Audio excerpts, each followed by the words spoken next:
Olá, meu irmão e minha irmã. Hoje, nossa proposta é a leitura do capítulo 4 do Evangelho de São Lucas. E nós ficaremos com a meditação do capítulo 4 a partir do versículo 14, do 14 ao 30, que narra o fracasso da pregação de Jesus em Nazaré. Ele veio a Nazaré, onde tinha sido criado. Entrou, segundo o seu costume, no dia de sábado na sinagoga e levantou-se para fazer a leitura. Deram-lhe o livro do profeta Isaías e, desenrolando-o, encontrou a passagem onde está escrito: O Espírito do Senhor está sobre mim, porque me conferiu a unção para anunciar a boa nova aos pobres.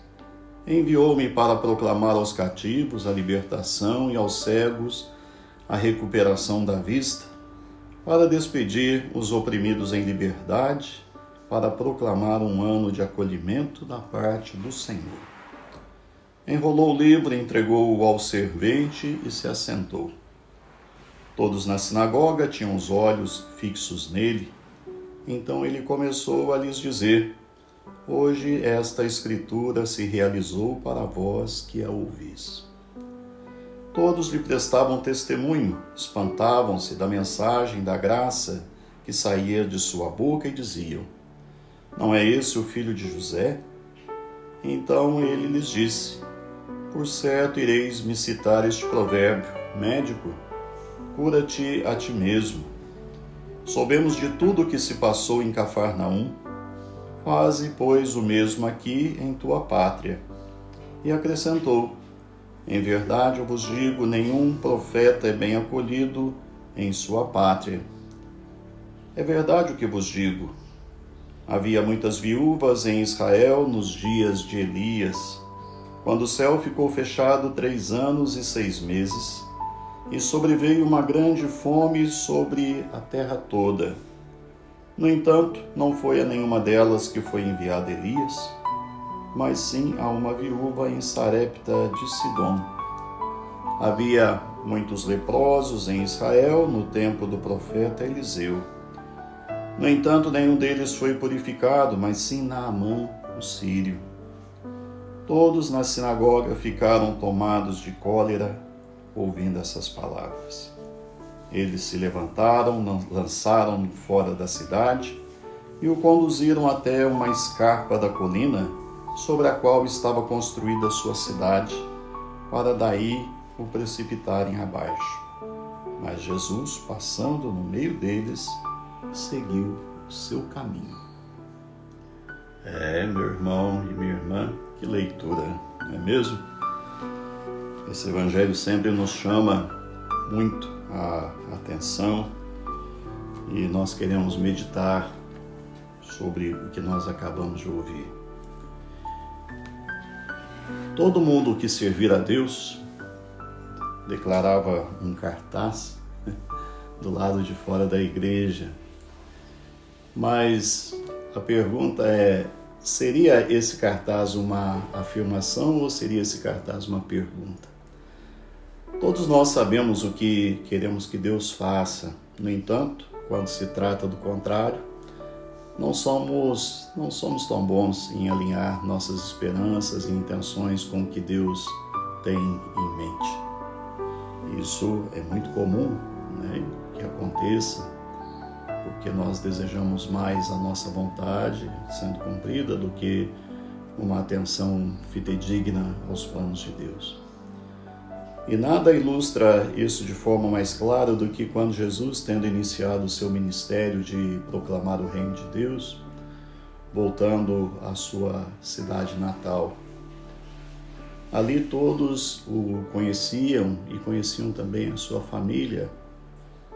Além disso, todos os que estavam ali achavam que sabiam o que se devia esperar de um Messias. O que é que um Messias deveria estar fazendo quando ele viesse para cumprir as promessas que estavam previstas em todo o Antigo Testamento?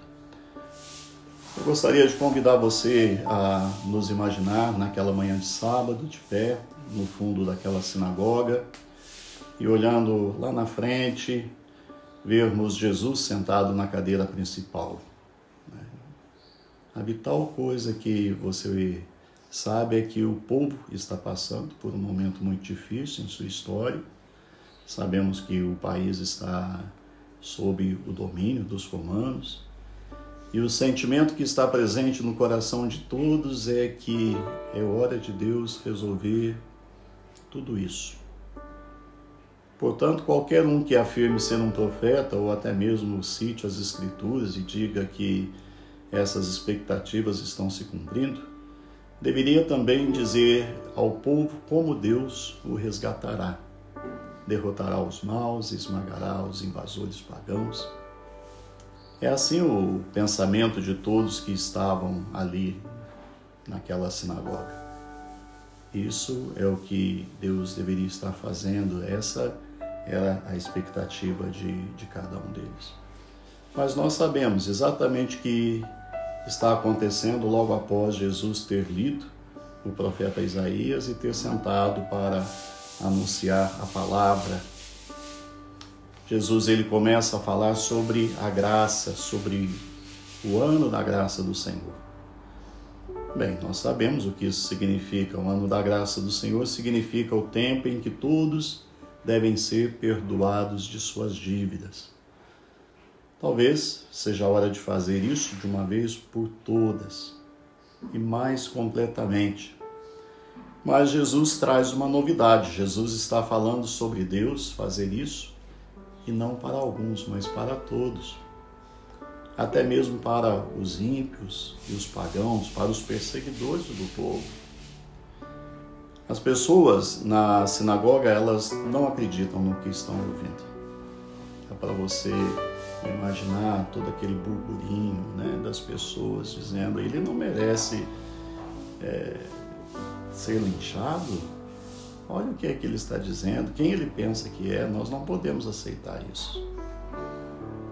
E isso crescendo cada vez mais, né? E ainda mais pelo fato de conhecerem Jesus. Ele não é filho de José. Eu tenho uma pergunta para você. Quando nós ouvimos, eu acredito que esse evangelho nos deixa, de certa forma, incomodados com as palavras que nós ouvimos, porque Jesus está dizendo que a graça de Deus, ela é para todos, para todos. E como é difícil aceitar a bondade e a misericórdia de Deus.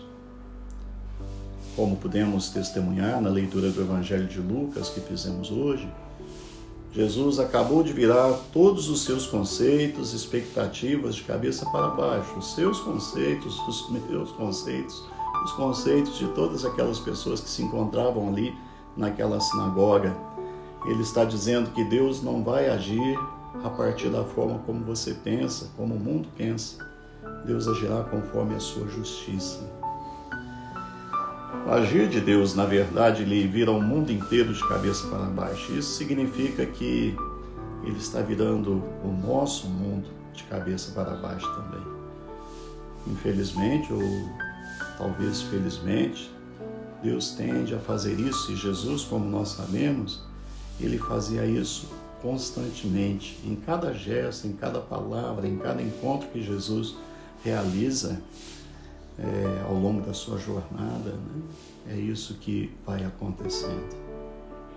E como isso nos surpreende, né? E como isso continua nos surpreendendo a partir dos encontros que nós realizamos com Jesus a cada dia. Ao permitir que uma cena como essa nos desafie, às vezes ouviremos a pergunta perturbadora: sabemos realmente o que é que Deus está fazendo? Em meio aos desafios pelos quais passamos, estamos realmente dispostos a considerar a resposta que Deus está nos dando? Eu convido você a rezar sobre isto no dia de hoje, confiando toda a sua vida, toda a sua jornada espiritual, né, toda a sua caminhada de fé, atento àquilo que Deus deseja de você. Portanto, vamos rezar juntos. meu Senhor e meu Deus, esteja sempre à minha frente, indicando-me por onde eu devo andar, esteja sempre ao meu lado, amparando-me nas dificuldades e atrás de mim com todos os anjos do Senhor, protegendo-me de todo mal, hoje e sempre. Por intercessão de Nossa Senhora Aparecida, desça sobre você, sobre a sua casa, sobre a sua família, sobre o seu trabalho e sobre o seu dia. A bênção do Deus, Pai e Filho e Espírito Santo. Amém.